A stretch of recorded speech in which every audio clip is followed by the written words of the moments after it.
Damas, caballeros, jueces, abogados, estudiantes de Derecho, miembros de la comunidad jurídica en general, amigos, amigas del Observatorio Judicial Dominicano, invitados todos.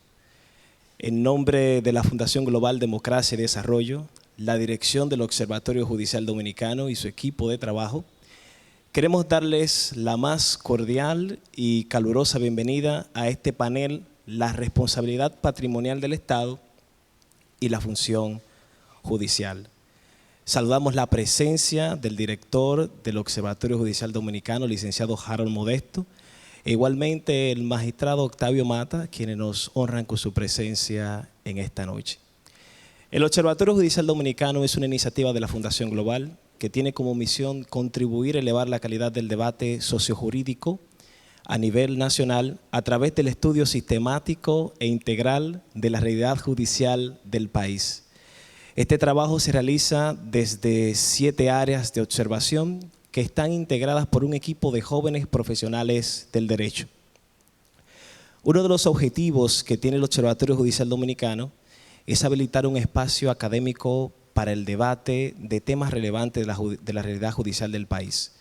Y es efectivamente este objetivo que nos reúne esta noche en este lugar para tratar este panel sobre la realidad, la responsabilidad patrimonial del Estado y la función judicial a cargo de los magistrados Flor Elizabeth Batista Polo y el magistrado Argenis García del Rosario. Antes de iniciar y darle paso a la primera ponente de esta noche, quiero hablarle un poco de los magistrados que me acompañan. Ellos son ambos egresados de la Escuela Nacional de la Judicatura e igualmente son egresados del Máster en Derecho de la Administración del Estado que desarrolla el Instituto Global de Altos Estudios en Ciencias Sociales de la Fundación Global. La primera ponente es la magistrada Flor Elizabeth Batista Polo y quiero, antes de entregarle la palabra, leer un poco acerca de la trayectoria profesional de esta magistrada. Flor Elizabeth Batista Polo es licenciada en Derecho, egresada de la Universidad Tecnológica de Santiago, es jueza de paz, egresada del programa de formación de jueces de paz de la Escuela Nacional de la Judicatura, ha cursado maestrías en el ámbito privado y público, en Derecho de la Administración del Estado por la Universidad de Salamanca, posee además una maestría en Derecho Judicial de la Escuela Nacional de la Judicatura y ha realizado numerosos cursos de formación continua especializados en Derecho Constitucional, Derecho Administrativo, Procedimiento Civil, Civil Sustantivo Penal General y otras áreas del derecho.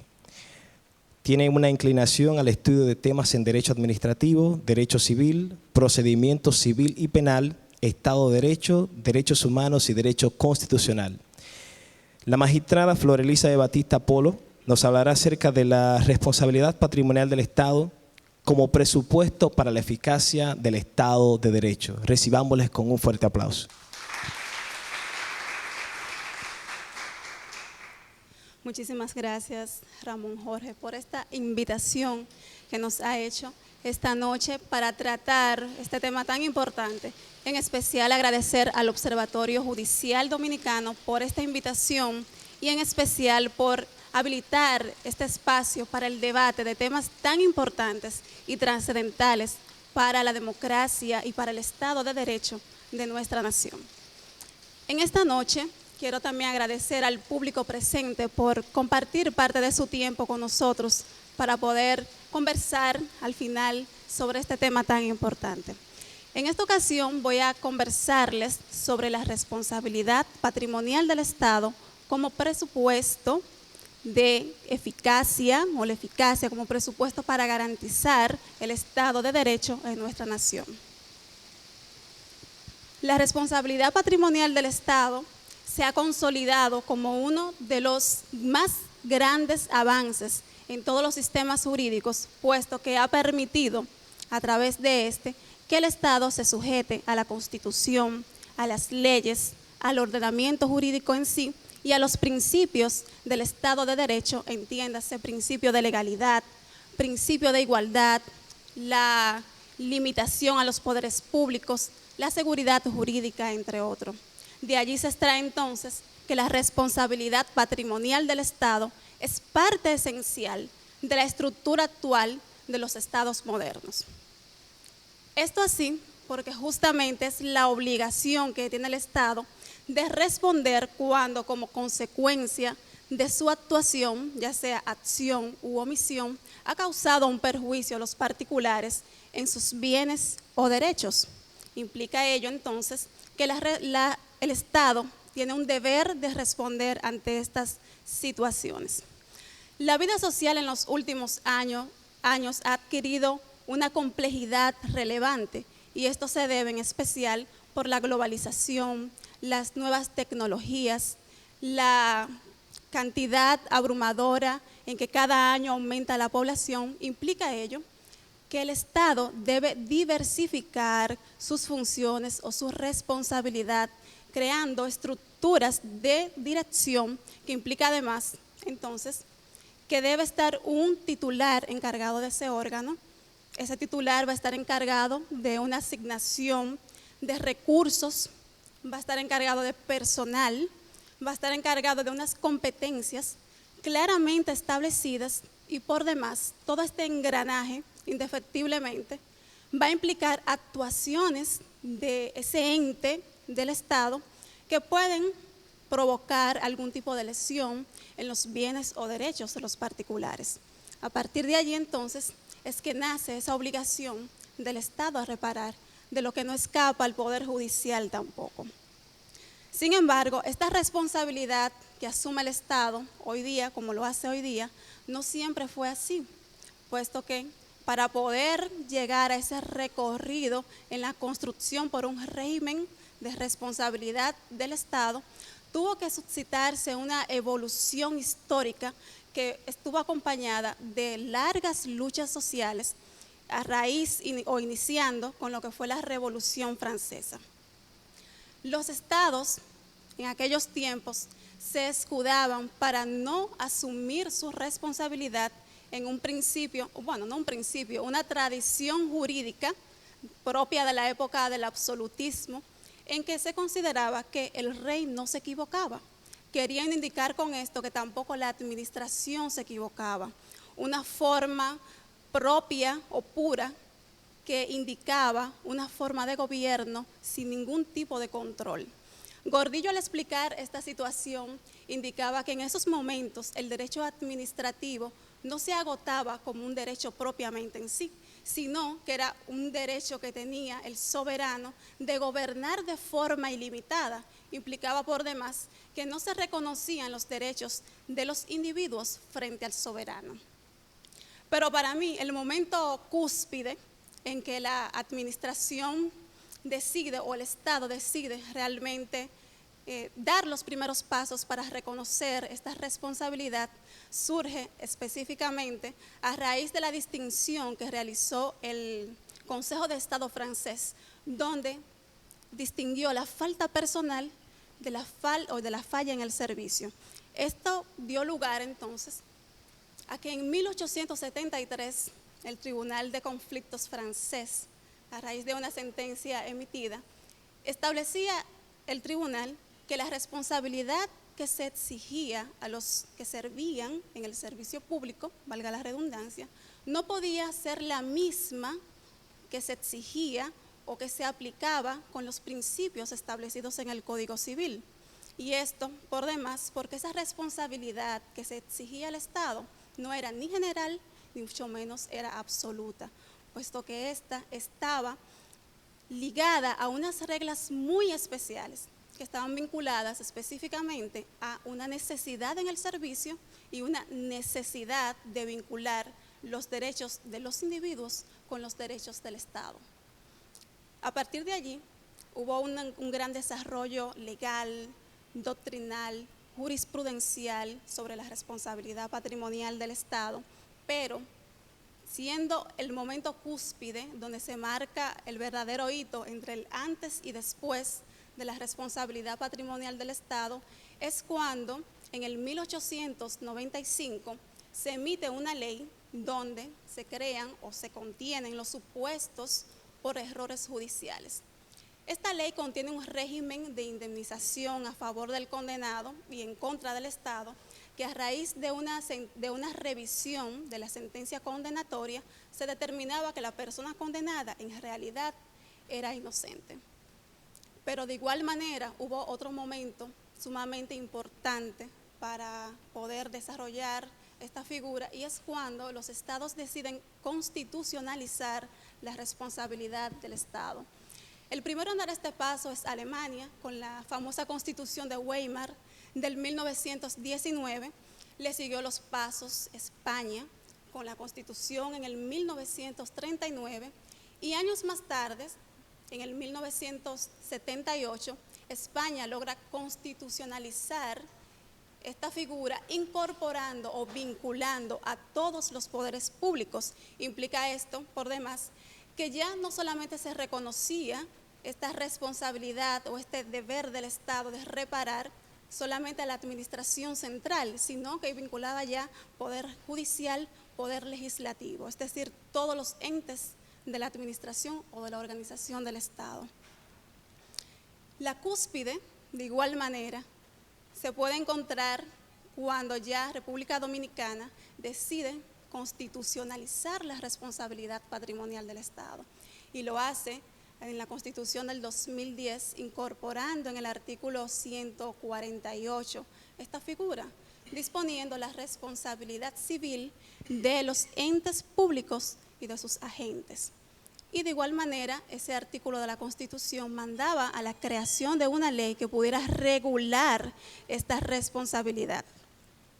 Esta es la ley 107-13, creada en el año 2013. Esta ley crea una pequeña pero sustancial regulación de la responsabilidad patrimonial del Estado, estableciendo en sus artículos 57 al 60 aproximadamente la responsabilidad subjetiva. Pero esta responsabilidad subjetiva no solamente se queda en establecer la responsabilidad del funcionario o titular del ente público, sino además que también se permite que por el mal funcionamiento o por el anormal funcionamiento se pueda reparar al particular que es afectado en sus bienes o derechos. Un daño que es antijurídico implica por demás que el particular no estaba en el deber jurídico de soportar. Pero la regulación en la República Dominicana no se quedaba ahí. De igual manera, el Código Procesal Penal estableció un régimen indemnizatorio a favor del imputado que cumplía una prisión preventiva indebida, y para ello estableció una fórmula para indemnizarlo. Pero también el legislador dominicano estableció un régimen por error judicial, donde dispuso también la responsabilidad que tiene el Estado de reparar a esa persona que es condenada y luego se verifica su inocencia. Esta constitucionalización del Estado lo que implica es simplemente que el Estado va cada día tratando de consolidar las bases para lograr un efectivo Estado de Derecho. Rebollo explica, hablando de una situación muy parecida, que esta teoría del Estado lo que busca, o esta teoría de la responsabilidad que asume el Estado, lo que busca es simplemente un sistema para garantizar los derechos de los ciudadanos, que se complementa con un sistema de poder y un sistema de limitación a ese poder, que a fin de cuentas, unido con el principio de legalidad, lo que se persigue es lograr acercar al Estado, a la sociedad, al poder mismo y al individuo. La República Dominicana no se ha quedado atrás en todo ello, y es por eso que se ha creado este régimen para tratar la responsabilidad, y el Estado ha asumido su obligación cuando una entidad o un agente o un titular ha provocado a través de una acción o una omisión una afectación a los bienes o derechos de las personas. Hablando de esto, recuerdo unos casos específicos en Moca, por ejemplo. En el 2013 se dio un caso en que la administración local estaba reparando o estaba limpiando unos contenes. En estos contenes había muchos materiales. Todos esos materiales lo depositaron en la carretera. La carretera no era muy ancha. Acontece que en la noche una persona va transitando por esa carretera que por demás tampoco estaba iluminada, y cuando dobla en una pequeña curva se encuentra al frente el pequeño muro de escombros que dejó el ayuntamiento. Lamentablemente tuvo un accidente terrible porque se fracturó las 2 piernas, parte de la columna, en fin. El asunto es que esta persona demanda al Estado, demanda justamente a la administración local por esta situación, y claro está, la administración local resultó condenada porque ciertamente se determinó, primero, que el Estado tenía una obligación, ya que estaba realizando esos trabajos de limpieza en ese lugar, de recoger los escombros que había retirado de ese lugar. En segundo lugar, si no tenía los medios en ese momento para poder retirarlo, debió dejar unas señalizaciones o debió por lo menos mantener iluminada la zona para que toda la persona que transitaba por ese lugar pudiese verificar la situación y así evitar cualquier tipo de accidente. En cuanto a la administración de justicia o al régimen ya existente de indemnización, existe un precedente en el 2007, justamente del primer tribunal colegiado de la provincia de Santo Domingo, donde se estableció que una persona, luego de durar 11 meses guardando prisión, y justamente porque había sido identificado por una denunciante por una cicatriz que tenía, que casualmente también la persona que causó la muerte a su esposo tenía esa cicatriz, esa fue la única razón para poder vincular a esa persona con el verdadero homicida. Pero ¿qué acontece? Que se verificó según las pruebas, los testimonios y lo que estaba depositado en el expediente, que esa herida que tenía la persona que estaba guardando prisión de forma indebida fue provocada un día después de que ocurrió la muerte del esposo de la señora. Sin embargo, esta persona pasó por 3 etapas. Pasó por medida de coerción, se le conoció audiencia preliminar, se envió a juicio y ya en juicio es que se determina que realmente esta persona no tenía absolutamente nada que ver con ese hecho. Pues en esa ocasión el tribunal ordenó la indemnización a esta persona porque estuvo guardando prisión de forma indebida. Lamentablemente esas son las situaciones que se dan, pero justamente es por ello que se ha constitucionalizado la figura jurídica de la responsabilidad patrimonial del Estado, y el Estado ha asumido esa obligación de reparar a los particulares cuando a través de una actuación se ha provocado una lesión en esos bienes o derechos. A partir de allí entonces es que se puede verificar que hay 2 aspectos que vinculan al Estado con esta responsabilidad patrimonial, y una de ellas es los fines propios del Estado. Y es que el Estado tiene como finalidad lograr una mejor convivencia social, lograr la paz, lograr el bienestar común y además verificar que a través de sus actuaciones por lo menos satisfacer las necesidades básicas de todas las personas.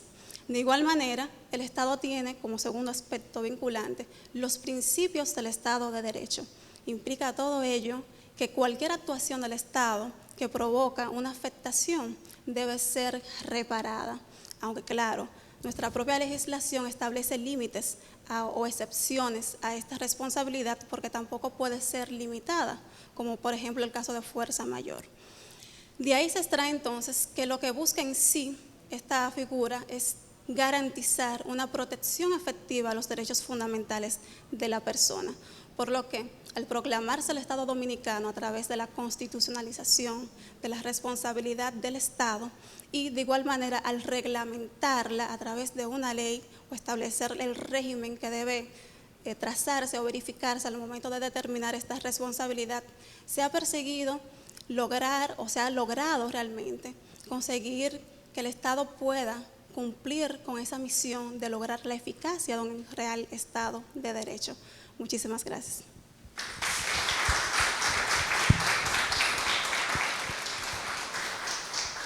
Bueno, la magistrada Batista Polo nos habló acerca de la responsabilidad patrimonial del Estado como presupuesto para la eficacia del Estado de Derecho.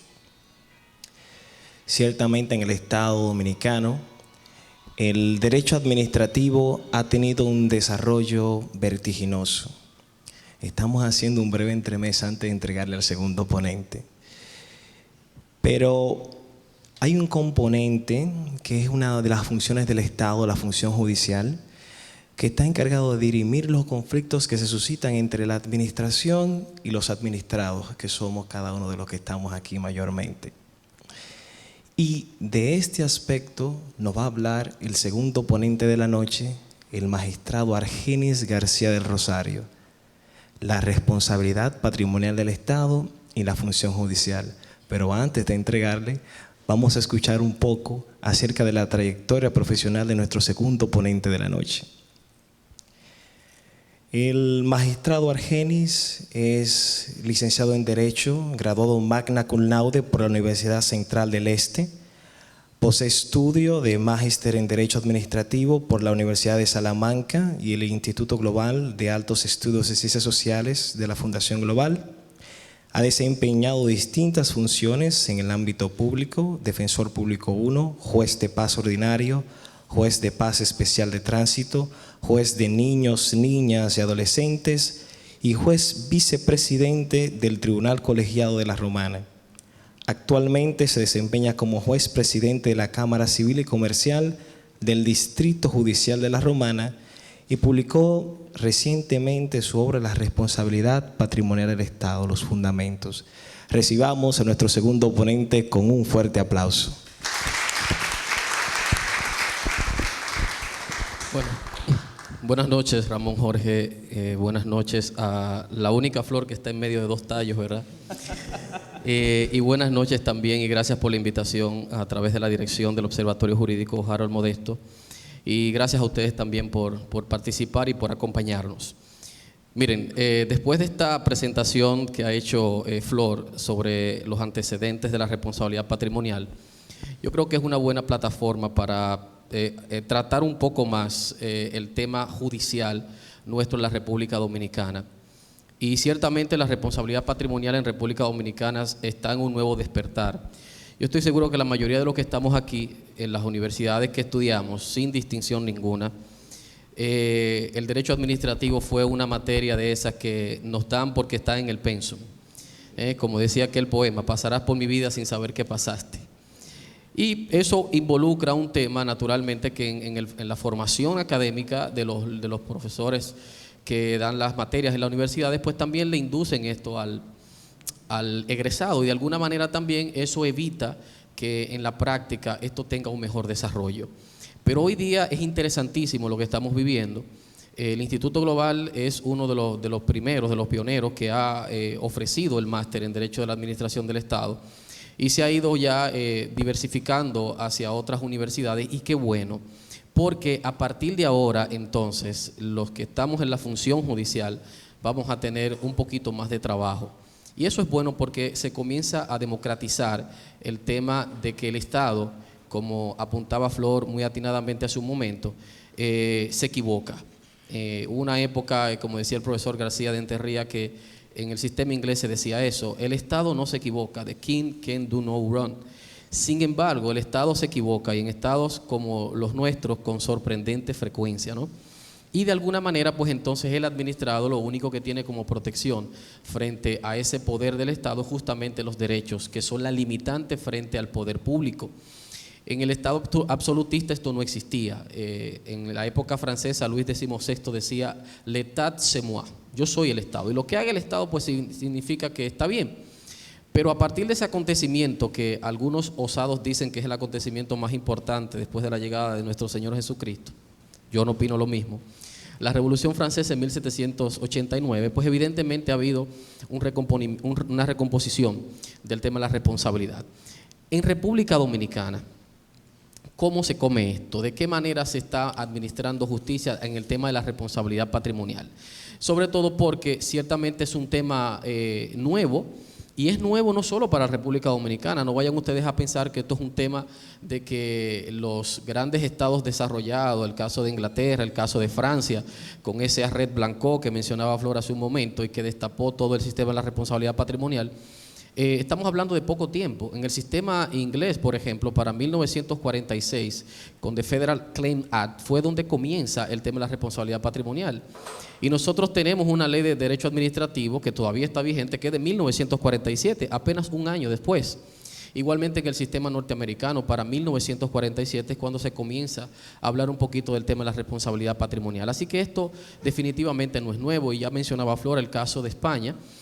Para la década de los 70, 78, 79 es cuando se comienza a constitucionalizar esta figura, que dicho sea de paso, nosotros tenemos la Constitución del 2010, que definitivamente es una de las modificaciones más profundas que ha tenido nuestra Carta Magna, y que introdujo la constitucionalización también del tema de la responsabilidad patrimonial, precisamente porque nuestra Constitución del 2010 es una Constitución que ha ido a abrevar a la Constitución española. Pero ese tema de la responsabilidad patrimonial del Estado en República Dominicana siempre estuvo tímidamente solapado en la legislación dominicana. Si ustedes estudian un poquito la legislación dominicana, van a encontrar que, por ejemplo, en el Código Laboral, la Ley 1692, por allá por el 706, 707 del Código de Trabajo, simplemente lo menciona, que los jueces serán responsables judicialmente por los daños ocasionados en el ejercicio de la función. Pero también el Código Civil Dominicano, 504, 505, todavía en vigencia, y hay que decir que es el Código francés de 1804 y que en marzo pasado cumplió todavía camina en bastones, ya 212 años de puesta en vigor en República Dominicana, y todavía tenía ese sistema de responsabilidad. En la República Dominicana, leyes adjetivas, más propiamente hablando, como la Ley de Función Pública, que es la Ley 4108, en el año 2008 ya traía consagrada la responsabilidad patrimonial a partir del artículo 90. Y apuntaba también Flora hace un momento que el Código Procesal Penal, eso es cierto. El Código Procesal Penal del 2002 y entra en vigencia en el 2004, introduce la posibilidad de un principio general de responsabilidad en el ámbito del derecho penal, y de hecho una de las primeras decisiones que se dictó a nivel de la función judicial responsabilizando al Estado dominicano por el tema de la prisión injusta fue justamente en el área penal, por una sentencia dictada en la Segunda Cámara Penal de Santiago de los Caballeros.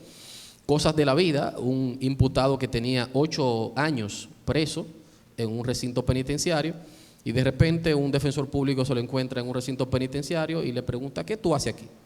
Y el joven le dice: no, yo no sé por qué estoy detenido. Parecería como sacado de un cuento, Ramón, Flor, pero resulta que efectivamente fue así. El defensor público comienza a investigar, lo lleva ante un juez, en este caso fue un juez de habeas corpus, le conoce un habeas corpus, y cuando le hacen la misma pregunta al Ministerio Público, él tampoco sabía por qué el individuo estaba preso. 8 años. Lo llamativo del caso es que en una sentencia de habeas corpus, el juez entonces decide y le pone en libertad y condena al Estado también a una sanción pecuniaria por los 8 años detenido injustamente.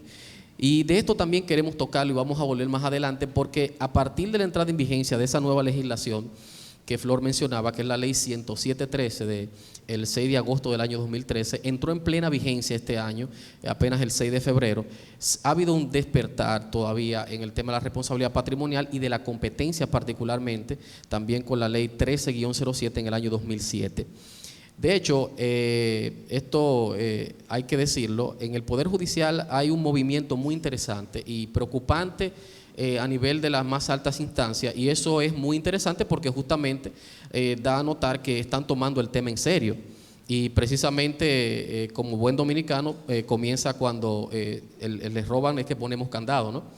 Al Poder Judicial, en una sentencia muy ya famosa, la 487 del Tribunal Superior Administrativo, condenó al Poder Judicial y al Ministerio Público a pagarle $1 millón a un ciudadano francés que hacía negocios en el área de San Francisco de Macorís y le habían impuesto una prisión injusta. A partir de ahí, y con la plena vigencia de esta ley 107.13, entonces el Poder Judicial, a través de la Dirección de Carrera, pues ha iniciado un programa que se ha determinado como la sensibilización de la ley 107.13 en los servidores del Poder Judicial. A mí me ha correspondido, de la mano con otros compañeros, el caso de Manuel Fermín Cabral, el caso de Juan Manuel Guerrero, ir con estos temas de la sensibilización hacia aquellos que administran justicia, hacia la función judicial. Y el primer escollo que nos encontramos es que hay un tema de poco asimilar el concepto de que ahora yo puedo ser responsable por lo que hago. Y eso es importante. ¿Y por qué es importante? Porque nosotros hemos tenido una trayectoria de vida republicana e institucional a nivel judicial, en el que generalmente se ocasiona un daño en particular, pero quien paga al final es el Estado. Y como el Estado paga, pues sencillamente yo puedo tener quizás un poquito de menos, detenimiento a la hora de decidir, porque sencillamente no me va a tocar. Pues eso ha cambiado, y ha cambiado de una manera radical a partir de la ley 107.13. Primero porque esa misma ley consagra un principio fundamental que está en la Constitución, en el artículo 138 y en el 148 para la responsabilidad patrimonial, que es el principio de la buena administración que tienen los ciudadanos. Los ciudadanos dominicanos nos hemos acostumbrado generalmente a aplaudirle al servidor judicial cuando hace las cosas que tiene que hacer. Eso es insólito, porque se supone que si usted representa al Estado en cualquier institución, lo que usted haga sencillamente está dentro de sus funciones. Sin embargo, eso es precisamente porque no tenemos una cultura del sistema de consecuencias y de responsabilidad. Y cuando aparece alguien que trata de hacerlo bien, pues entonces es distinguido. Entonces, ese principio de la buena administración que establece el artículo 4 de la ley 107.13 parte de la idea de que el ciudadano no solamente tiene derecho a una administración eficaz, sino también efectiva. Y que además hay un principio que somete a la administración al control judicial, que es el principio de la juridicidad. Significa que todo lo que haga la administración, aquello de que ya el rey no se equivoca, quedó atrás. Lo que hace la administración se puede equivocar y puede ocasionar daño. Es más, la misma ley ha establecido que aún obrando lícitamente la administración puede engendrar responsabilidad. Imagínense, la administración, aunque haga lo que tiene que hacer de forma correcta, la ley excepcionalmente permite sancionar a la propia administración cuando ocasiona un daño a un particular, como decía Flor, en ese concepto del principio de soportar cargas que no tiene que soportar, y el principio de igualdad de cargas o distribución de cargas en el Estado. Entonces, ¿cómo ha venido a entrarse este tema en el tema judicial dominicano? Ha habido un proceso, como les he dicho, de concienciación a nivel de los jueces, a nivel de los principales directivos de la Suprema Corte de Justicia. Primero porque, como ustedes saben, y esto no es noticia para nadie, el Poder Judicial no tiene el presupuesto que quizás debería tener para realizar las cosas que le corresponden, y entonces ahora también tener que pagar por la mala administración, o como le llaman en el sistema español, por el funcionamiento anormal de la administración de justicia. Pero esto es bueno porque voy a citar un caso que no llegó a sistema judicial, pero que llama mucho la atención de por dónde andan los tiros, como dirían los españoles, en nuestro sistema judicial. Un joven compra un vehículo de motor, un Corolla, un carrito viejo del 98-99, para dedicarse a ganarse la vida taxiando. De repente, cuando sale en el vehículo, lo detiene una patrulla policial, lo detienen a él y le incautan el vehículo. Cuando lo llevan ya a la preventiva, le informan entonces que él está detenido porque ese vehículo es robado, y que él compró un vehículo robado y que también está implicado en un proceso de falsificación en escritura pública en la matrícula. Lo someten a un proceso penal por falsedad en escritura pública junto a otras personas y también el vehículo incautado, y finalmente el juez de la instrucción lo envía a juicio. Cuando lo envían a juicio, la secretaria de juicio le envían todas las pruebas como es de lugar, y también le envían como cadena de custodia ese vehículo que es cuerpo del delito. Cuando la secretaria lo recibe, ella le dice que no tiene dónde colocar el vehículo porque el tribunal no tiene mucho espacio, que lo coloque en una parte trasera del Palacio de Justicia. La parte trasera del Palacio de Justicia es una parte prácticamente abandonada. Colocan el vehículo ahí detrás, y justamente donde está colocado el vehículo, la acera que divide al tribunal de la calle tiene una mata enorme de mango, como para esta época, así bien llena de mangos. Imagínense cómo los niños del área jugaban con esa mata de mango, y todas las piedras que subían bajaban y le caían al vehículo que estaba abajo, evidentemente. De hecho, finalmente, cuando el tribunal de juicio dicta sentencia declarando la absolución del ciudadano y ordenando la entrega del vehículo, él va a buscar su vehículo, pero se encuentra que está toda la pintura atrofiada, los cristales están todos rotos, el motor prácticamente no funciona porque nunca le dieron mantenimiento. Y entonces la pregunta es si la administración tiene que responder por esto, la administración judicial. pues sí tiene que responder por esto. Primero porque la secretaria de juicio, dice el Código Procesal Penal y la resolución de la Suprema Corte de Justicia del 2005 de gerencia de despacho, es la que tiene la cadena de custodia a partir del momento que el asunto llega a juicio. Y de una vez que ella recibe este objeto, pues tiene la obligación de custodiarlo, de protegerlo. Entonces opera en ella un funcionamiento anormal de la Administración de Justicia que naturalmente tiene la obligación de resarcimiento. Entonces, en la República Dominicana yo lo que he dicho es que ha faltado un poquito de creatividad en el tema del ejercicio de la abogacía a nivel del derecho administrativo, porque es increíble que en países como España usted se pone a buscar información sobre la responsabilidad patrimonial y usted va a encontrar de todo. Cosas tan increíbles como un ciudadano que iba en una motocicleta, pusieron lo que aquí le llaman un policía acotado, un reductor de velocidad, se cayó, se fracturó una pierna y porque la administración municipal no informó eso con tiempo, tuvo que indemnizarle. En República Dominicana este sistema lo tenemos. Lo que ocurre es que, como diría aquel que lleva el nombre de esta biblioteca, el profesor Juan Bosch, los derechos son como las tuberías, si no se usan, se tapan. Y generalmente nosotros no vamos a la administración a reclamar nuestros derechos. Sin embargo, la función judicial ha venido ya a ser el ejemplo negativo, naturalmente, de que la responsabilidad patrimonial existe y de que por ella se sanciona. Tenemos ya un total de 4 sentencias. Flor mencionaba una del Tribunal de la provincia de Santo Domingo, también hay una de Monteplata, la más reciente es aquí, del Tribunal Superior Administrativo, y todas estas sentencias nos dan a entender que ya tenemos un sistema en donde efectivamente hay consecuencias. Ahora, ¿dónde está el detalle que faltaba? Porque efectivamente, como ya hemos dicho, la responsabilidad existe desde la entrada en vigencia del Código Procesal Penal, que la traía para el área penal. El elemento que faltaba es que ahora la ley 107.13, concretamente en el artículo 58, párrafo segundo, señala que los funcionarios y los servidores judiciales en el sector público o en el sector de la judicial o administrativo de cualquier naturaleza son solidariamente responsables por los daños y perjuicios ocasionados en el ejercicio de la administración. ¿Esto qué significa? Y yo se lo voy a poner como yo le comienzo diciendo a esta gente de la Suprema en la sensibilización del taller. Imagínese que ese carrito, ese vehículo que a usted le ha costado tanto comprar, imagínese que esa casa que usted a lo mejor todavía está financiando o está pagando, imagínese que ese dinero que usted está ahorrando para vacaciones o para el colegio de los muchachos, usted lo puede perder. Y lo puede perder justamente por una mala administración judicial. Porque a partir de esta ley, lo que usted haga es responsable no solamente el Estado, sino usted personalmente hablando. De hecho, en noviembre pasado, en España, hubo una huelga de jueces.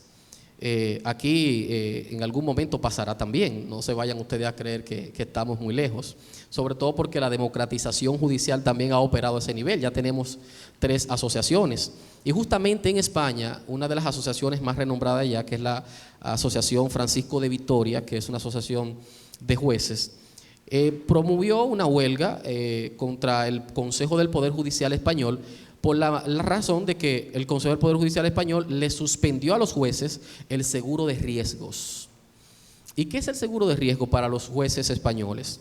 Así como los jueces dominicanos tenemos un seguro de salud, un seguro de vida, que debería llamarse seguro de muerte, pero bueno, ese seguro que nosotros tenemos por el Poder Judicial, en España también le dan extra un seguro de riesgos. ¿Para qué?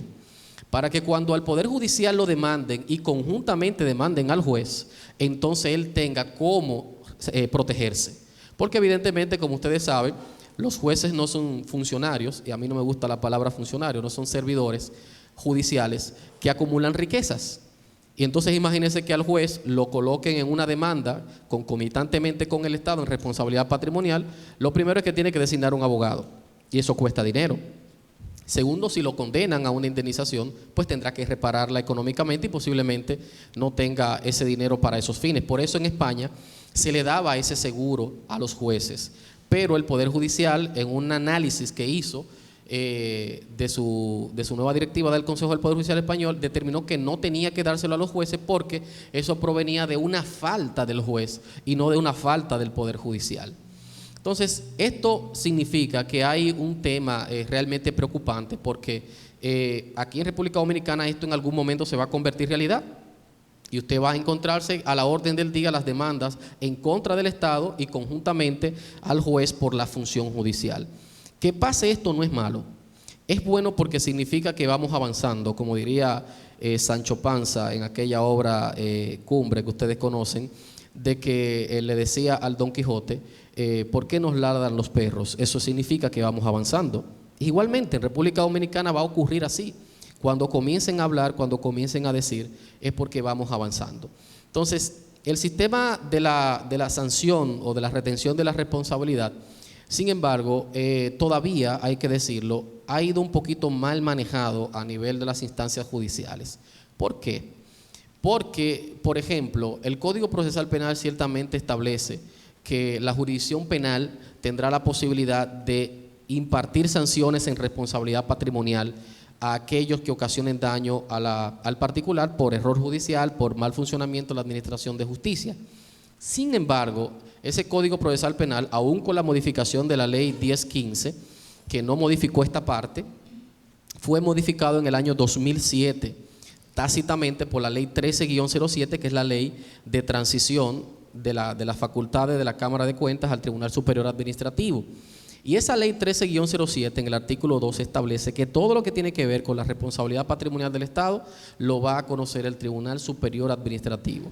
Y de hecho por eso la última sentencia no la dicta un tribunal penal, en principio viene de una sentencia dictada por la Cámara Penal de la Corte de Apelación de San Francisco de Macorís. Pero aunque la Corte pudiera, por el tema de que el Código lo dice, dictar indemnización allí mismo, resulta que la ley 1307 le quitó esta competencia y por lo tanto ya es al Tribunal Superior Administrativo que le corresponde.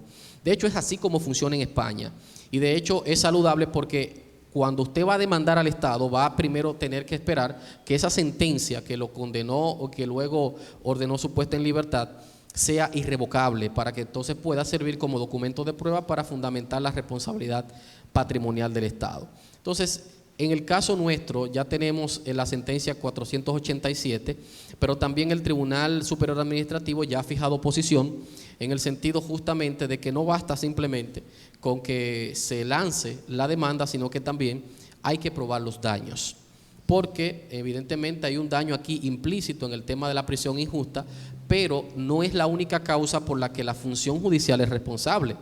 Tenemos tres razones. Una de ellas es la prisión injusta, pero también tenemos el error judicial, tenemos también el funcionamiento anormal de la administración de justicia, que no se extiende solamente a los jueces, sino también a todo el personal administrativo, como le mencionaba el caso de la secretaria, el caso del alguacil. Todo funcionario o servidor judicial que representa la voluntad del Estado, pues necesariamente compromete esa responsabilidad patrimonial del Estado a nivel judicial.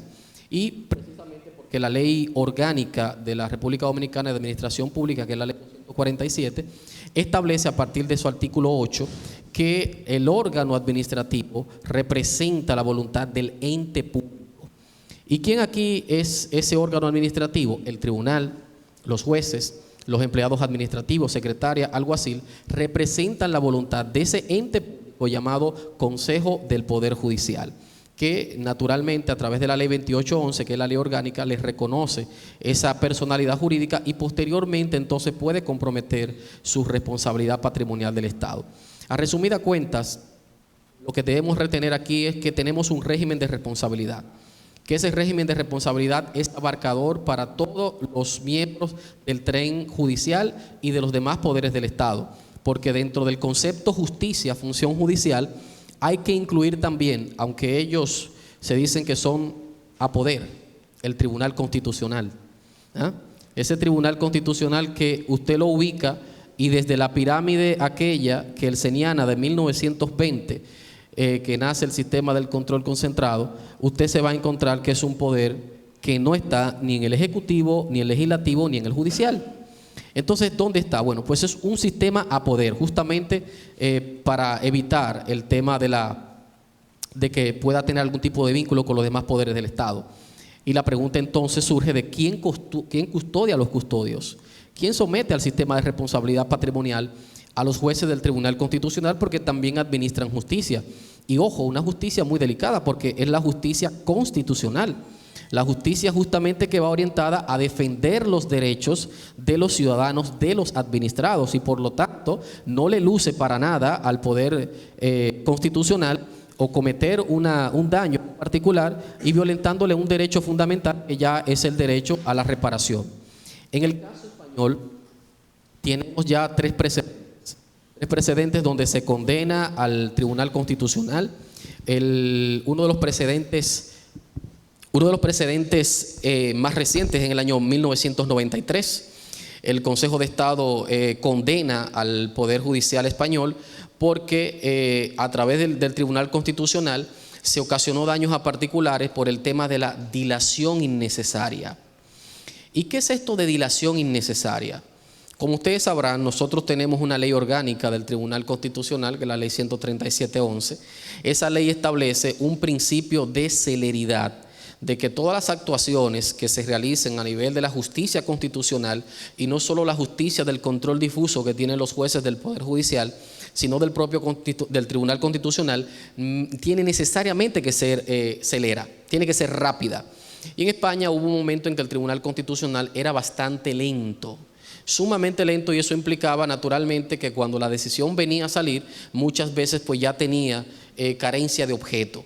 Y en esos casos, por la dilación innecesaria, entonces provocó que el Estado español, a través del Tribunal Constitucional, por la Administración de Justicia Constitucional, fuera condenado. En República Dominicana nosotros todavía no tenemos esos precedentes, pero nada lo impide.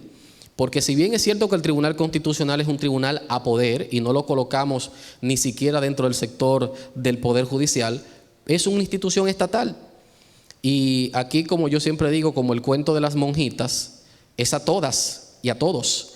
Y la ley 107.3 en el artículo 57 y el artículo 148 de la Constitución ha dicho a todos los funcionarios y servidores que representan la voluntad del Estado, incluyendo al Tribunal Constitucional. Entonces, el Tribunal Constitucional Dominicano ciertamente pudiera ser pasible de responsabilidad, sobre todo a partir de esta avalancha de solicitudes, de sentencias de inconstitucionalidad, de acción de amparo, de revisión constitucional que le están llegando.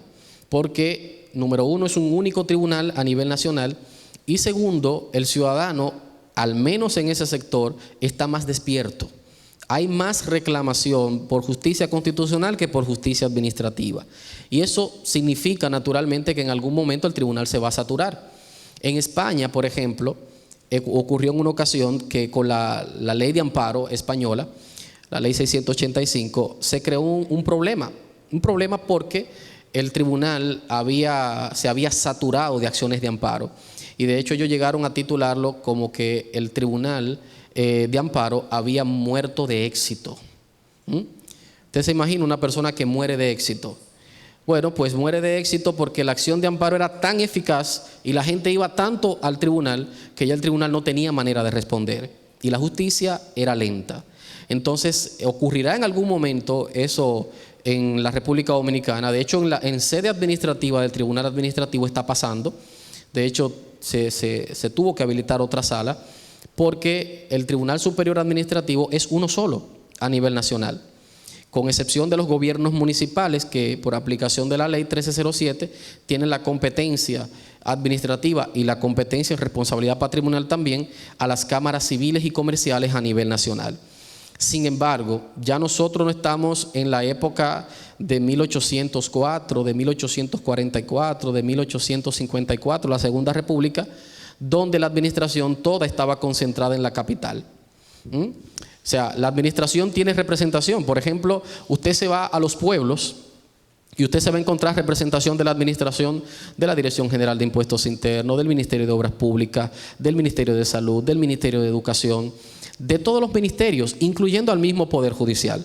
Entonces no se justifica que exista solamente un tribunal a nivel nacional, sobre todo porque desincentiva al interesado a querer accionar por el tema económico. Usted se imagina una persona que tenga que accionar en contra de la administración central o del propio Poder Judicial de Jimaní, de Elías Piña. Va a tener que venir aquí a Santo Domingo para poder demandar, porque la competencia que le ha dado la ley a las cámaras civiles es solamente para la administración municipal. ¿Y eso qué provoca? Bueno, que el ciudadano lo va a pensar dos veces. Y naturalmente le lesiona ese derecho de acceso a la justicia y ese mismo principio de juridicidad que dice la misma ley 107.13. Entonces, la Constitución actual, la Constitución dominicana, que como les digo es una reforma muy profunda, ha creado ya los tribunales de primera instancia administrativos.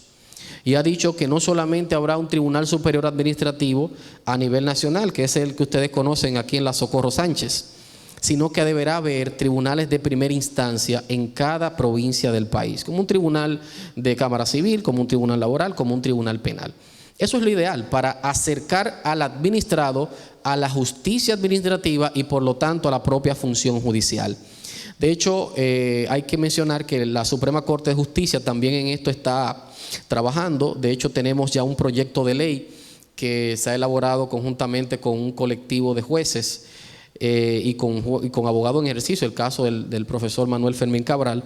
Se ha elaborado un proyecto de ley de procedimiento administrativo para dos vertientes. Una, para aglutinar todo lo que tiene que ver con el procedimiento administrativo, porque lo tenemos totalmente disgregado.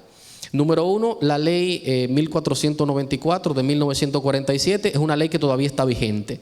Todavía hay que ir a brevar a esa ley a partir del artículo 20 para el procedimiento administrativo.